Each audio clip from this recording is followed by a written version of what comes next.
You'll recall that our vision and mission statement calls us to strive to be and to make disciples. And this four-part sermon series has been helping us learn how to be and how to make disciples. It's called Awakening Each Other to the God who's already there. It's based on three revolutionary notions. Not all of you have been here for the other parts, so let's review those. Revolutionary notions that we as Christians believe that Jesus is alive and active in the world, that followers of Jesus know Jesus well enough to recognize where he is and where he's moving in our day.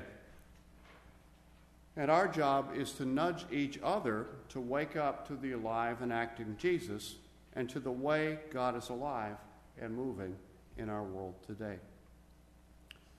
We said very briefly under the first concept that Jesus is alive that this is the first step of discipleship we take. We can call ourselves newbies by taking Jesus seriously. We believe in the present tense of Jesus, that he's not a noun but wants to be a verb in your life. And we recognize at this stage that Jesus is leaving fingerprints all over.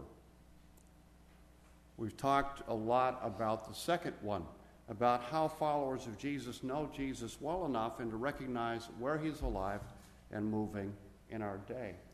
We've called this stage, the second stage of discipleship, as recognizing where Jesus is alive.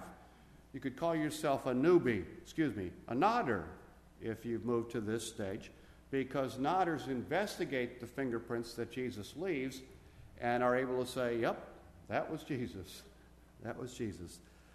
We talked about 4 habits last week that we needed to develop to become better nodders. And that was, and we gave you specific examples. We talked about how to show up, how to slow down, how to shut up and listen, and how to wake well. Even when we develop these habits, we don't always interpret the signals from God very effectively. So that's what we're going to talk about today. How can we learn to use our 5 senses more efficiently to interpret the signals God is always giving? This helps us answer the question, what's it going to take to recognize the risen Lord, to become a tracker of God's ways, as Leonard Sweet calls it. Leonard Sweet, by the way, is the author of the book called Nudge, Awakening Each Other to the God who's already there. How do we use our 5 senses? Why should we even use our 5 senses at all? Well, realize, number 1, that God created sensate surroundings. God created a world in which we see and hear and taste and touch and smell. And there are all sorts of things out there for us to do that with.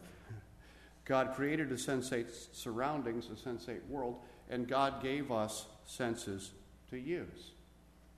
My conclusion is, therefore, God must want us to use our senses to connect with the Father, Son, and Spirit.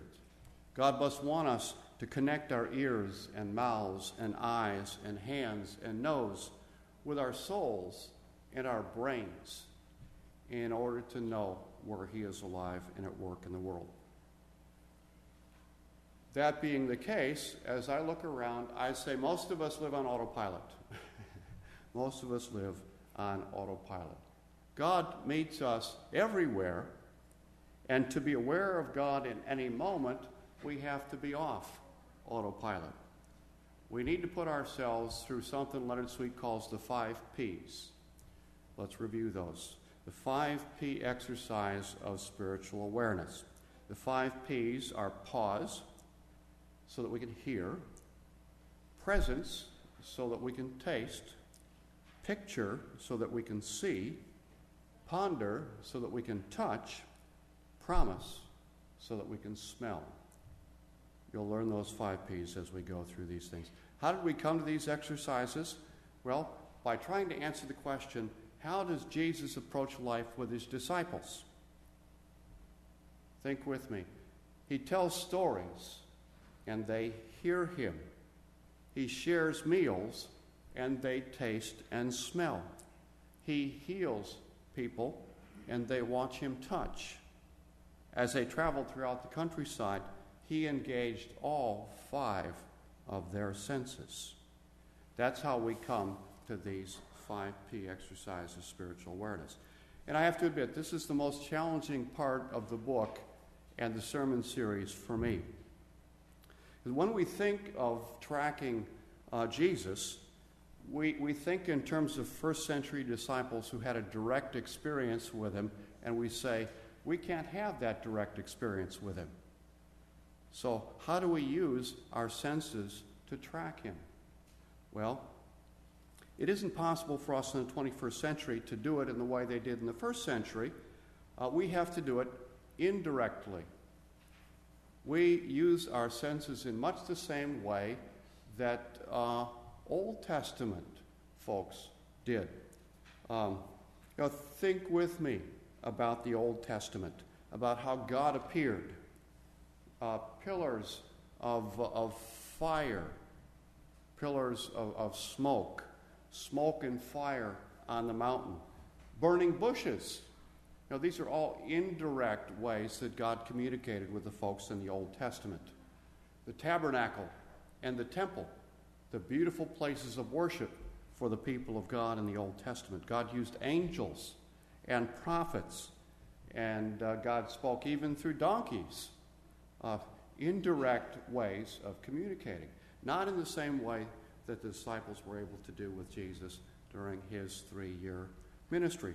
So we have to think indirectly as we use our senses.